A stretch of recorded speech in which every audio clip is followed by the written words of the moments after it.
আসসালামু আলাইকুম। আমার নাম মিতুল। সে আমার 5 বছরের ছোট।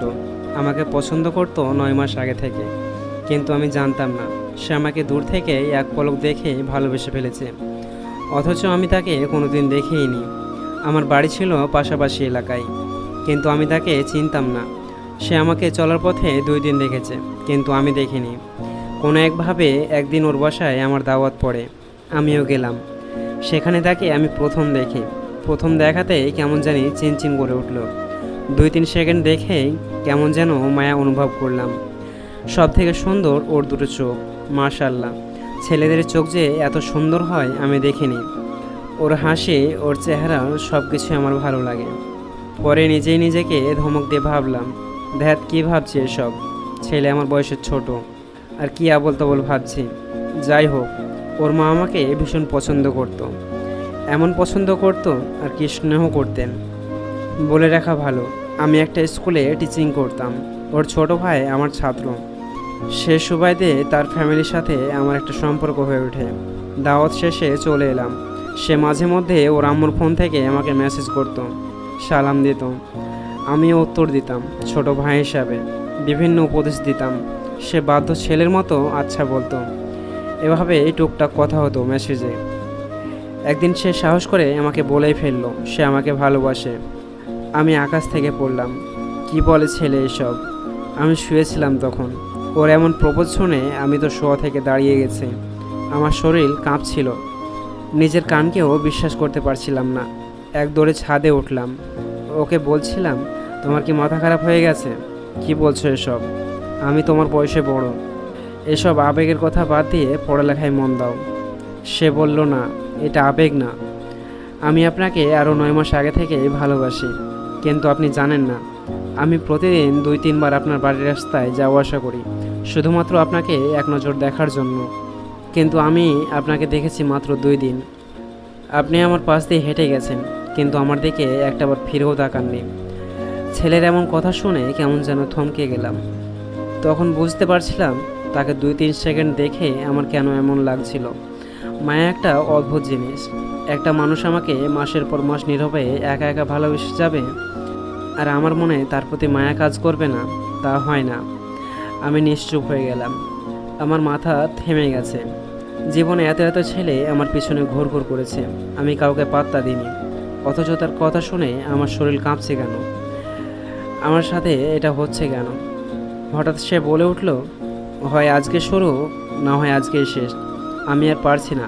আপনার প্রতি ভালোবাসা আমার অন্তর ছাই করে দিচ্ছে। আমি আর না বলতে পারলাম না।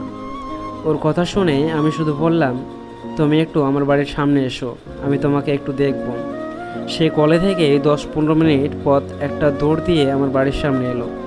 তখন প্রায় সন্ধ্যা হয়ে গেছিল। আমি ছাদে দাঁড়িয়ে আছি। সে এলো। আমি তাকে বললাম, তোমার চেহারা দেখা যাচ্ছে না, ফোনের টর্চ দাও। সে টর্চ দিল। আমি তাকে হালকা দেখলাম আর বললাম, এখন বাসায় যাও, কাল সকালে আমি স্কুল যাওয়ার সময় এসো, একসাথে যাব। ব্যাস, শুরু হলো তার সাথে আমার যাত্রা। তাকে ফেরাতে পারিনি আমি। তার প্রতি যেটা অনুভব করি আমি, তার নাম ছিল মায়া। মায়া কিভাবে কাটানো যায়, তার মায়া আমি আটকে গেছিলাম। সব কিছুই ঠিকঠাক চলছিল, সুন্দরভাবেই কাটছিল আমাদের দিন। হাসি, আনন্দ, ঝগড়া, খুনসুটি সবই চলছিল। কিন্তু কে জানতো তার সাথে আমার পথ চলা মাত্র হবে 3 মাস। তার সাথে আমার বিষয়টা আমার পরিবারে জানাজানি হয়ে যায়। অনেক প্রবলেম হয় আমার পরিবারে। আমার আম্মু আমার গায়ে হাত তুলেছে, আমার চাকরি ছাড়তে হলো।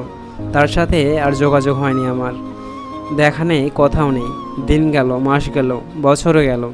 1 বছর নয়, 2 বছর নয়, 7টি বছর তার সাথে আমার কোনো যোগাযোগ নেই। ভেবেছিলাম হয়তো সে অন্য কারোর সাথে সম্পর্ক জুড়ে নিয়েছে। নতুন কারোর সাথে সম্পর্ক জড়ানোটাই স্বাভাবিক, কারণ ছেলেরা কলেজে গেলে ছেলেদের মন অন্যরকম হয়ে যায়। নতুন নতুন মেয়ে, নতুন নতুন বান্ধবী, নতুন প্রেমিকা হওয়াটাই স্বাভাবিক। 7 বছরের মধ্যে তার সাথে আমার একদিনও কথা হয়নি। এমন কোনো রাত ছিল না যে রাতে আমি তার জন্য কাঁদিনি। ইচ্ছে করলে হয়তো যোগাযোগ করতে পারতাম, কিন্তু লজ্জায় করিনি। ভাবতাম এতদিন পরে কোন মুখে তার সাথে কথা বলবো। সে হয়তো আমাকে ভুল বুঝবে, আমাকে স্বার্থপর বলে গালি দেবে। আমি অনুশোচনায় ভুগতাম, কারণ তার সাথে হুট করে আমি যোগাযোগ অফ করে দিই। এছাড়া আমার আর কোনো উপায় ছিল না। কত বিভৎস ছিল সেই দিনগুলো। আহারে মায়া, তার প্রতি মায়া কাটানো গেল না 7 বছরেও। একদিন হোয়াটসঅ্যাপে তাকে ভয়ে ভয়ে এসএমএস দিই, সে সাথে সাথেই রিপ্লাই দিল। আমি সেই দিনও শোয়া থেকে লাফ দিয়ে উঠেছিলাম। সে প্রথম দিনের মতোই তাকে কল দিতে বললাম, সে কল দিল। সে চেনা কণ্ঠস্বর, কতগুলো বছর পরে শুনলাম। আমি কল দিয়েই আমার সেই কথাগুলো বলা শুরু করলাম। কথা চলছে তো চলছেই। সেদিন মাঝরাত পর্যন্ত তার সাথে কথা বললাম। সে বলল, মনে হচ্ছিল আমাদের মাঝে বুঝি কখনো দূরত্বই ছিল না। 7টা বছর যে চলে গেছে আমরা যেন ভুলেই গেছিলাম। একটা পর্যায়ে এসে সে বলল, একটা কথা বলি। আমি বললাম, হ্যাঁ বলো। সে বলল, আমি তোমাকে এখনও ভালোবাসি। আমার হার্ট থেমে যাচ্ছিল। সে আমাকে এখনও ভালোবাসে। তার জীবনে কি আর কেউ আসেনি? সে আমাকে আবারও বলল, তোমার জায়গা আমি কাউকে দিতে পারিনি। আমি আজও শুধু তোমাকেই ভালোবাসি, আর কারোর প্রতি কোনো ফিলিংস আসেনি। সেদিন আরও একবার বুঝেছিলাম আমার কান্না বৃথা যায়নি। আমি যেমন তার জন্য কেঁদেছিলাম, সে আমার অপেক্ষায় ছিল। আমরা আবারও এক হলাম। সবাই আমাদের জন্য দোয়া করবেন। ধন্যবাদ।